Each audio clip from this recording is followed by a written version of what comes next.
Secession, the word many proclaim as a right and many a tyrant fears. The very mention of secession either brings feelings of hope and love or feelings of scorn and hatred. In our modern world, secession has, for many reasons, seemingly become confused with civil war. Many genuinely believe that secession causes war, when this simply is not the case. Of course, most of this stems from federal propagandism used to dissuade barely educated people from the very concept of secession.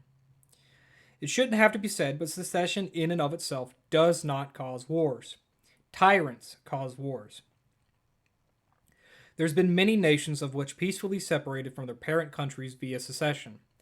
Regardless, I must specify that this video is not about the war between the states or directly about the Confederate States of America. Although I make my loyalty to the South well known, this video isn't just about the South seceding from the United States again. In the USA, there are many different cultures, and subcultures therein. As seen here on this cultural map, most similar maps have at least 6 main cultures, with many subcultures in them. Think about that for a moment. At least 6 unique cultures, each with their own values, beliefs, and ideologies. My argument I want to make, and hopefully convince you of, is that forcing these different cultures to share a government fundamentally will not work. This issue isn't even exclusive to the United States either. France, the UK, and Germany all have similar unique cultures and identities. All of these nations' political votes go along with their cultural boundaries as well. Very often you can see voting patterns match the boundaries between these cultural groups. Although due to my limited knowledge on foreign politics, I can't really make an informed comment on these European nations beyond similarities to that of the US.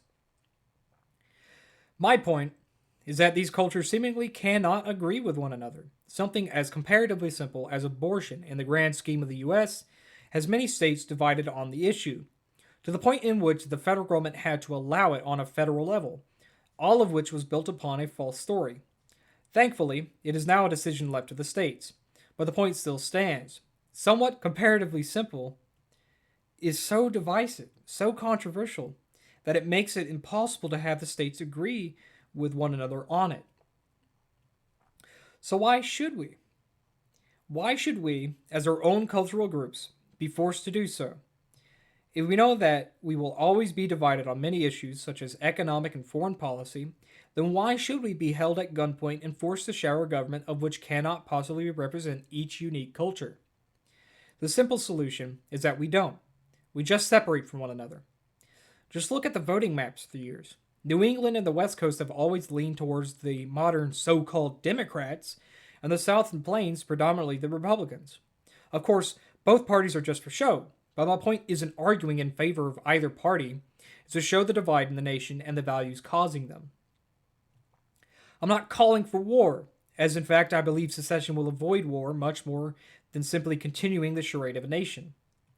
I know many will attempt to call me some kind of neo-Nazi extremist or uneducated hillbilly neo-Confederate, but they are only further proving the point I am making.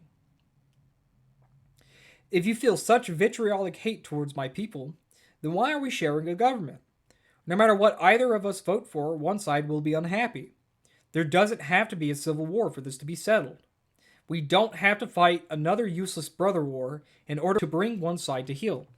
We can simply go our separate ways and live amicably as neighboring states. I'd rather not fight and die in a war in order to maintain my people's home. I'd rather not be forced to harm my kinsmen because tyrants of a foreign culture dictates that we are enemies. I'd rather not be forced to fight for control over a country of which I have no interest or business in. I'd much rather live amongst my people, governed by my people, and for my people. Even with all this in mind, certain groups are exempt from this radical idea of secession bad. Just read the Wikipedia page on the League of the South and the page on the Black Panther Party. Regardless on your beliefs of either group, both are equivalent in goal. The setting up of an ethnocentric sovereign state, except one is labeled as a white supremacist terrorist group in the eyes of the broader public and popular media, while the other is seemingly spoken very well of. I'm not here to argue the legitimacy of black nationalists' desire for independence, as it would be somewhat hypocritical to do so.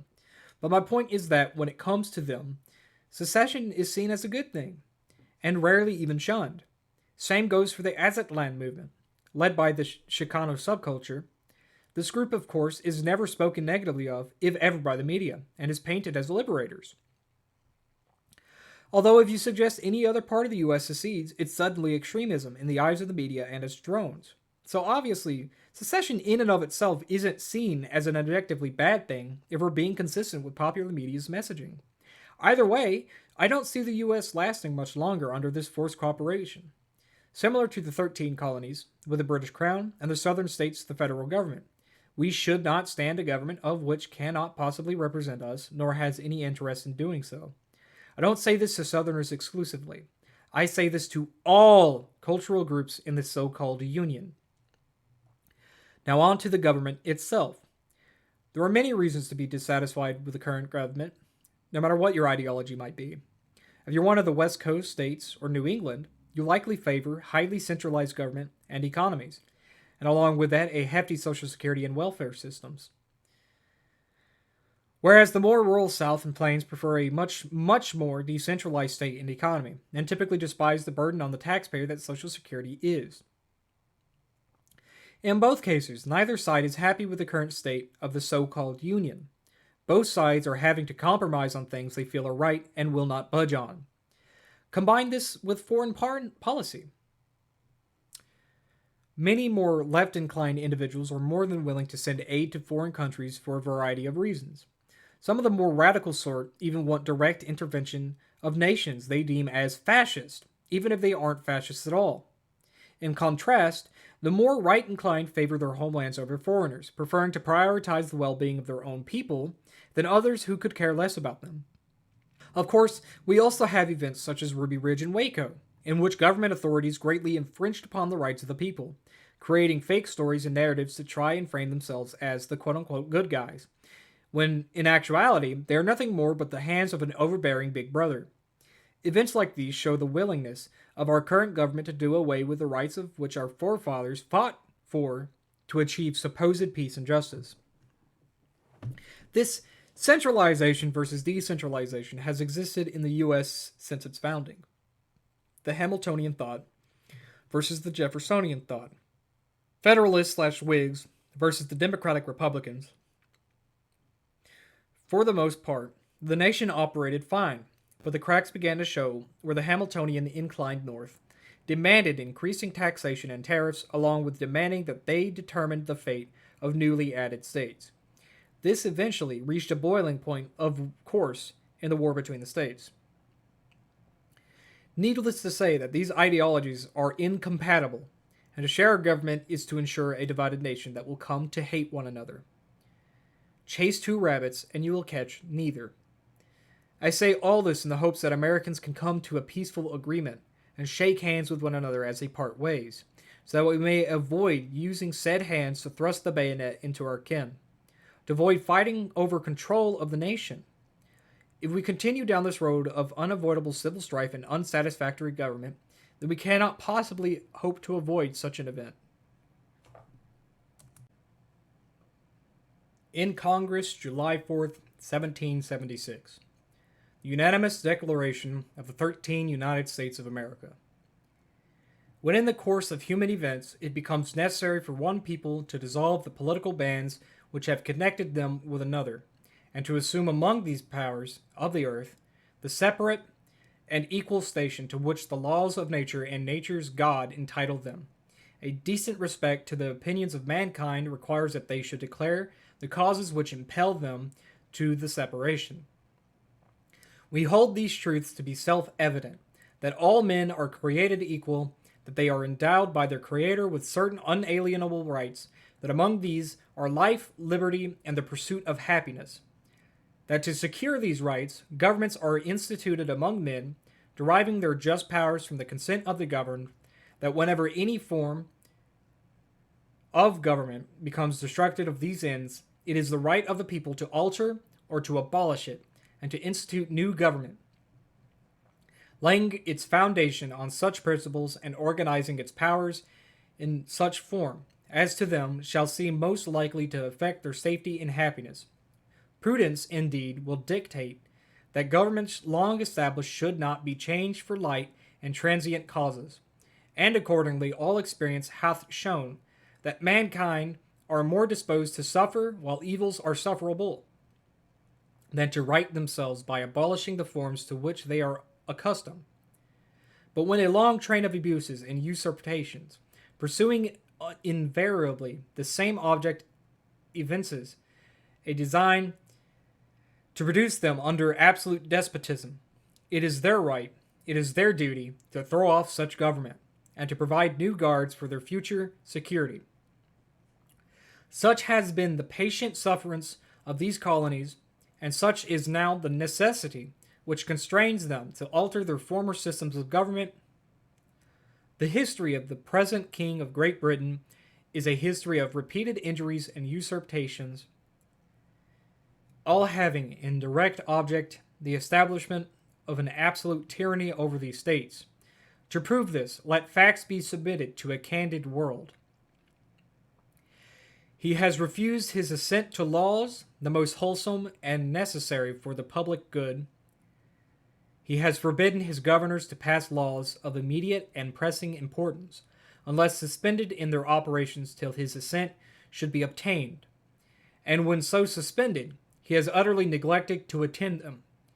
He has refused to pass other laws for the accommodation of large districts of people, unless those people would relinquish the right of representation in the legislature, and right inestimable to them and formidable to tyrants only. He has called together legislative bodies at places unusual and uncomfortable, and distant from the depository of their public records, for the sole purpose of fatiguing them into compliance with his measures. He has dissolved representative houses repeatedly for opposing with manly firmness his invasions on the rights of the people.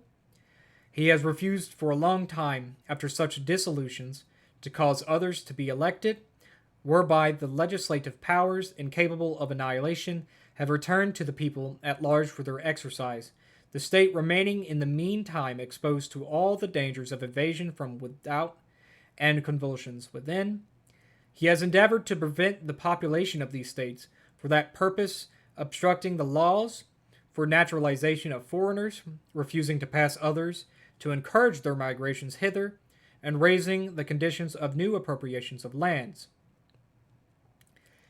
He has obstructed the administration of justice by refusing his assent to laws for establishing judiciary powers. He has made judges dependent on his will alone for their tenure of their offices and the amount and payment of their salaries. He has erected a multitude of new offices and sent hither swarms of officers to harass our people and eat out their substance. He has kept among us in times of peace standing armies without the consent of our legislatures. He has affected to render the military independent of and superior to the civil power. He has combined with others to subject us to a jurisdiction foreign to our Constitution and unacknowledged by our laws, giving his assent to their acts of pretended legislation. For quartering large bodies of armed troops among us, for protecting them by a mock trial from punishment for any murders which they should commit on the inhabitants of these states, for cutting off our trade with all parts of the world, for imposing taxes on us without our consent, for depriving us in many cases of the benefits of trial by jury, for transporting us beyond seas to be tried for pretended offenses, for abolishing the free system of English laws in a neighboring province, establishing therein an arbitrary government, and enlarging its boundaries so as to render it at once an example and fit instrument for introducing the same absolute rule into these colonies, for taking away our charters, abolishing our most valuable laws, and altering fundamentally the forms of our governments, for suspending our own legislatures and declaring themselves invested with power to legislate for us in all cases whatsoever. He has advocated government here by declaring us out of his protection and waging war against us. He has plundered our seas, ravaged our coasts, burnt our towns, and destroyed the lives of our people. He is at this time transporting large armies of foreign mercenaries to complete the works of death, desolation, and tyranny already begun with circumstances of cruelty, perfidy, scarcely paralleled in the most barbarous ages, and totally unworthy the head of a civilized nation.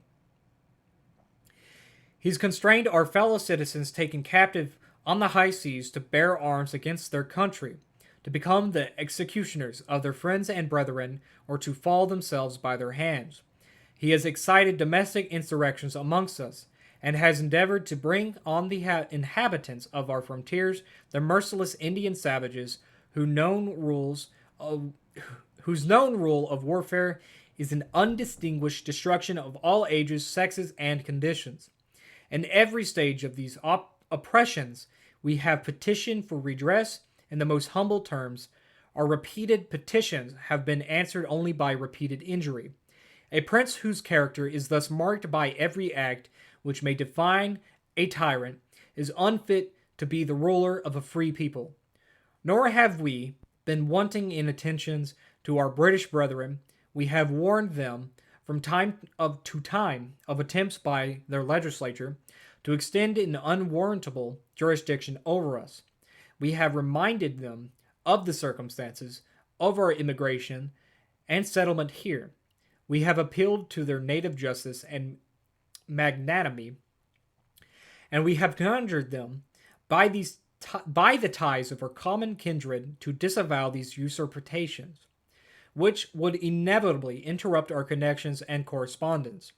They too have been deaf to the voice of justice and of consanguinity. We must therefore acquiesce the necessity which denounces our separation, and hold them, as we hold the rest of mankind, enemies in war, in peace friends.